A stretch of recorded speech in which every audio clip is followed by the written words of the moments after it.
او بيسلب حق الفرقه اللي ليها الفاول.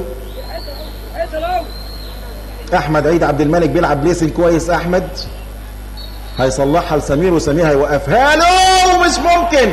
ويا سلام على التألق محمد صبحي بيحط يمكن كان حاططها اسوأ من كده. يعني المره دي فاول على بعد في مره واحده او مره ثانيه واحده ثانيه في البعيده برضو لمحمد صبحي.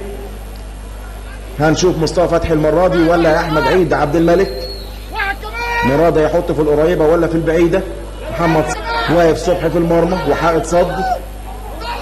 احمد عيد عبد الملك الثواني الاخيره خلاص بنلعب في الدقيقه الاولى وقت محتسب بدل ما يضيع. بيلف وباسم ومنتهى الخطوره انما على طول التشتيته. ممكن هدف اول نادي الزمالك. باسم البديل باسم مرسي يفك نحس نادي الزمالك. هدف اول في الثواني الاخيره. فرحه كبيره قوي في استاد الدفاع الجوي من جانب مجلس الاداره في المقصوره وفرحه كبيره اللي ضيعها ادي مؤمن. وهنشوف الاعاده مره ثانيه. بالفعل قطع من ورا باسم ومنطلق وصعبه جدا يقدر يعمل لها حاجه محمد صبحي المره دي في الدقيقه الثالثه من الوقت المحتسب بدل من الضائع. يسجل باسم مرسي.